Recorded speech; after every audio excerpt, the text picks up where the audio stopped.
చిరంజీవి ఇప్పుడు కూడా చిరంజీవి. ఆంజనేయ స్వామి అంటే ఎవరికి తెలియంది. ఆంజనేయ పుత్రుడు, ఆంజనేయ కుమారుడు చిరంజీవి. చిరంజీవి డయాడ్ ఫ్యాన్స్ అంటే నేనే. అప్పటికి ఇప్పటికి నా లైఫ్ కెరియర్లో ఇప్పుడు కూడా ఫ్యాన్ అన్న మారలేదు చిరంజీవి. తప్పైనా ఒప్పైనా ప్రతి ఒక్కరు తప్పులు చేస్తుంటాం కామన్ అనా. కాకపోతే చిరంజీవి అంటే చిరంజీవే. అప్పటికి ఇప్పటికి తన కష్టం, తన మోకాల మీద నిలబడే అందరిని తీసుకొని వచ్చాడు. నువ్వు చెడుగా, నీకు చెడుగా కనపడవచ్చు, నాకు మంచిగా కనపడవచ్చు. ఎందుకంటే 10 మంది 10 రకాలుగా మాట్లాడతారు ప్రతి ఒక్కరు కూడా. నాకు నచ్చి నేను మాట్లాడతా, నీకు నచ్చి నువ్వు మాట్లాడతావు. మంచిది కాదు చెడ్డది అని చెప్పేసి ఎవరు కూడా మెసేజ్ చేసి ఎవరు పెట్టలేరు. కాదు చిరంజీవే మంచోడు కాదన్నది అది తప్పు. చిరంజీవి ఎలాగా పెరిగాడు, ఎలా పుట్టాడు అనేది మీ అందరికి ఎన్నో జనం యూట్యూబ్లో చూసారు కాబట్టి మీ అందరూ తెలుసు కామన్గా. చిరంజీవి అనేది అసలు నిస్వార్థంగా తిరిగి తన కాలు మీద తను నిలబడి స్వహస్తాలతో ప్రతి దగ్గర కూడా గెలిచి నెట్టుకెళ్ళాడు. ఆ రోజుల్లో ఎన్టీఆర్, ఆ రోజుల్లో ఏఎన్ఆర్ ఉన్న టైంలో కూడా మంచి హీరో అంటే ఇతను తొక్కడానికి ఎంతమందో ప్రయత్నించి ఆ రోజుల్లో అతను వెనక తట్టి కూడా కష్టపడి ముందుకు వచ్చిన వ్యక్తి ఫస్ట్ చిరంజీవి. చిరంజీవి తర్వాత ఎంతమంది వచ్చారు, నాగార్జున, వెంకటేష్, బాలకృష్ణ, వీళ్ళందరూ ఉన్నా సరే విధంతోని ఆ డాన్సులు కానీ, ఆ చేసిన పర్ఫార్మెన్స్ కానీ, అతను ఫైట్లు కానీ చాలా చక్కగా చేయడం వల్ల, అతను ఆ స్థాయిలో ప్రేక్షకులందరూ ఉంచడం వల్ల ఆ రోజుల్లో సినిమాలు అందరూ వస్తున్న పోటాపోటీగా అంత పర్ఫెక్ట్గా ఇట్లా అవ్వడం కారణం కూడా తన టాలెంట్ వల్లే అతను ముందుకు వచ్చాడు తప్ప ఇంకో రకంగా లేదు. అయితే నెక్స్ట్ వచ్చిన జనరేషన్, తరతరాల జనరేషన్లు ఉన్నాయి కాబట్టి ముందు జనరేషన్లో కొంతమంది తెలుగు తక్కువ మాటలు చిన్న వయసు వల్ల ఏవో మాట్లాడుతున్నారు, వాళ్ళు తెలియని మాటలు అవి. అంతేగాని ఈరోజు ఆ రోజు జరిగింది, ఇలా జరిగింది, అలా చేశాడు, రాజకీయంగా ఎలా జరిగింది, అలా జరిగిందంటే ఎవరికి తెర వెనక ఏం జరుగుతుందో ఎవరికీ తెలియదు. నీ ఇంట్లోనే 100 సమస్యలు ఉంటాయి, నీకే తెలియదు. నీ ఇంట్లో 100 సమస్యలు నీకే తెలియదు. ఎన్ని ఎవరు చేస్తుంటే ఎవరికి తెలియనప్పుడు మనం అన్నం కరెక్ట్ కాదు. చూడాలి, వినాలి. విని తర్వాత నేను దగ్గర వాడవా లేకపోతే నేను దగ్గర వాడినా ఎవరో తెలుసు. మన ఇంట్లోనే 100 సమస్యలు ఉన్నప్పుడు మనకు ఎలకలు జరుగుతుంది ఏం తెలుస్తుంది. అలాగని తప్పుగా చెప్పి ప్రచారం చేసి చాలామంది ఉన్నారు కొంతమంది. వాళ్ళు మాత్రం మానుకోవాలి. ప్రతి ఒక్కరు అర్థం చేసుకోండి. ఎందుకంటే ఈ మాటలు చెప్తున్నానంటే ఇప్పుడు నువ్వో గొప్ప, నేనో గొప్ప, నాకు నువ్వు గొప్ప, నీకు నేను గొప్ప అవుతాను. నాకు చిరంజీవి గొప్ప, చిరంజీవి గొప్ప. నీకు ఎన్టీఆర్ అంటే ఎన్టీఆర్, నీకు నాగేశ్వరరావు అంటే అటు ఇటు ఎప్పుడు వస్తూనే ఉన్నాయి. పోటీ ఉన్న ఫ్యాన్స్ అంటే ఆ రోజులో 1982లో ఉన్న ఫ్యాన్సే ఫ్యాన్స్. ఇప్పుడు అంత ఫ్యాన్స్ అంతా ఈరోజు ఇట్ అవుతే ఒకటి ఫ్యాను, రేపు ఇట్ అవుతే ఇంకోటి ఫ్యాను, ఇలాగే జరుగుతుంది తప్ప కరెక్ట్గా ఒరిజినల్గా ఫ్యాన్ అనేవారు ఈ రోజుల్లో ఎవరు లేరు. ప్రతి ఒక్కరు నిమిత్తం మాత్రం ఏదో తానా అంటే అయిపోయింది. ప్రతి ఒక్కరు అలాగే జరుగుతుంది కానీ ప్రతి దగ్గర ఎలా జరుగుతుంది.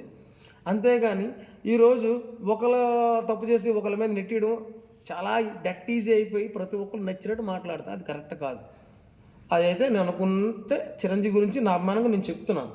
నెక్స్ట్ రాజకీయంగా పరంగా వస్తే ఏటి అప్పుడు 18 సీట్లు వచ్చాయి చేశాడు, రాజకీయంలో ఓడిపోయాడు, బ్యాక్ వెళ్ళిపోయి లేకపోతే ఇంకో దగ్గర విలీనం అయిపోయాడు అనుకుంటా. వెనకతను ఎన్ని సమస్యలు ఉన్నాయి ఆయనకి మనకేం తెలియదు కదా. ప్రయత్నించవచ్చు. వెనకతను ఏ సమస్యలు ఉన్నాయి అతనికి ఏం తెలుస్తుంది. వచ్చాయి అవి తెలిసిన తర్వాత ఎందుకు మానేసుకుంటే బాగుంటుంది, నా చిన్న జీవితం బాగుంది, ఇక్కడ రాణిస్తున్నాను కదా అని చెప్పి రాణించడానికి వాళ్ళు మళ్ళీ ఆయన వయసు సహకరించకపోయినా ఈరోజు మళ్ళీ ఆయన ప్రాక్టీస్ చేసుకొని ముందుకు వచ్చి ఈ సినిమాని ముందుకు తీసుకెళ్దామని చెప్పి మళ్ళీ సినిమా అదే ఇండస్ట్రీలో అప్పటికి నెంబర్ 1 ఇప్పటికీ నెంబర్ 1గా ఉండి అతను సాధించుకు వెళ్తున్నాడు. తన ప్లేస్లోని అప్పటి నుంచి పోరాడిన వ్యక్తుల్లో వాళ్ళ ఇంటి కుటుంబ సభ్యుల్లో ఒక వ్యక్తి ఉన్నాడు, పవన్ కళ్యాణ్ కొనిదెల. ఉండేటప్పుడు ఆయన కూడా అతను స్ఫూర్తి నుంచే నేర్చుకొని అతను అప్పుడు తల్లిదండ్రులు చెప్పిన మాటలు సగం విన్నా సరే అన్నయ్య మాటలే వేదంగా పిచ్చుకొని అతను కూడా ఆ రోజుల్లో సినిమా తీయాలంటే వదిన అన్నయ్య ఇద్దరు కలిపి ఆ రోజు బతిమాలితే ఆ రోజు సినిమా సుస్వాగతం సినిమా కానీ ఇక్కడ సినిమాకి కానీ అతను కోరిన బతిమాలితే సినిమాల్లోకి వచ్చినట్లయితే ఈరోజు ఆయన డైరెక్టర్గా నిల్చున్నాను.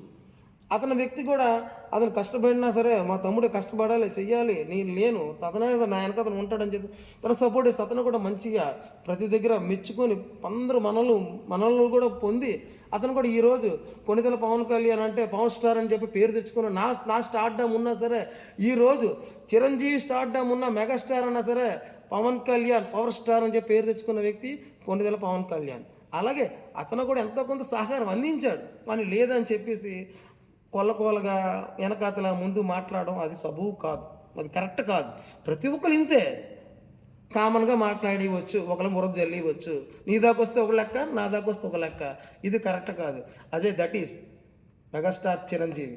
చిరంజీవి ఎప్పుడూ కూడా సరే ఇదిగే కొద్ది ఒదుగున్నాడు తప్ప ఏ రోజు ఒకరిని విమర్శించి కానీ ఒక నువ్వు తప్పు చేసావు కానీ ప్రజల్లో ప్రతి దగ్గరికి వెళ్ళి ఒకరితోని నువ్వు ఇలా చేసావు ఇలా జరుగుతుందని చెప్పేసి ఎప్పుడు దేంట్లోకి వెళ్ళలేదు.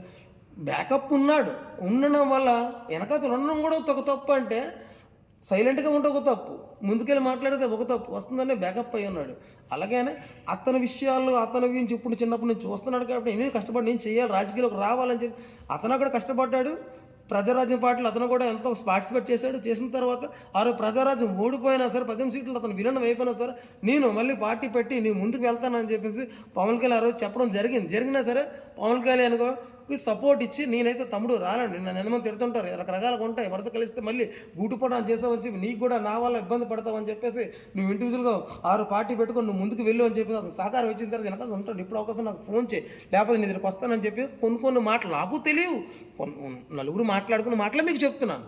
ఆ రోజు అలా చేసిన వ్యక్తి ఈ రోజు అప్పుడే ఫస్టే మనం అంతమంది ఓట్ ఫాలోయింగ్ ఉన్నా సరే ఎంతమంది పిచ్చెక్కి ఆ రోజు ప్రజారాజ్యం ఎలా పిచ్చెక్కున్నారో అదే జనసేన పార్టీలో కూడా ఆ రోజు పిచ్చెక్కి తిరిగినప్పుడు కూడా పవన్ కళ్యాణ్ ఒక్క సీటు కూడా రాకన్నా ఓడిపోతే ఇదే మనం చాలా విమర్శించడం కొంతమంది రకరకాల మాట్లాడుకున్న తర్వాత ఎక్కడ తప్పు జరిగింది, గ్రౌండ్ వర్క్ని ఏం చేయలేదు, ఎవరిని ఎలాగ చూడలేదు అని చెప్పేసి ఆయన అప్పుడు గ్రౌండ్ వర్క్ నుంచి కిందకి స్టార్ట్ చేసుకొని వెళ్తే ఈరోజు అదే జనసేన నుంచి 100% 100% స్ట్రైక్ రేట్తో ఆయన 21 పక్క గెలిచి చూపించి ఈరోజు చిరంజీవి గారి దగ్గర కాలు మొక్కి అలాగే టీడీపీ బీజేపీ కలిసి కూటమితో ఐకమత్యంగా ఉండి ఇది పెద్ద గెలుపుగా తీసుకొని ఒకప్పుడు మనకు జరుగుతున్న అన్యాయాల కోసం జనసేన నుంచి గట్టిగా మాట్లాడింది.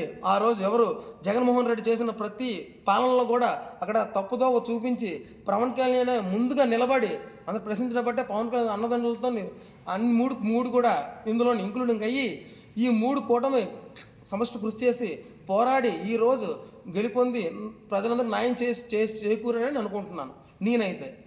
అంటే అందులో ఎవరు తప్పు ఎవరు ఒప్పుని ఎవరు అనుకోకూడదు. ఇదంతా కూడా మనందరం కూడా సమష్టి కృషి అని చెప్పేసి వాళ్ళు అనుకున్నారు కాబట్టి జరిగింది. ఇందులో ఏమైనా మిస్టేక్లు ఉంటే క్షమించండి, కొద్ది చిన్న చిన్న పొరపాట్లు ఉంటాయి.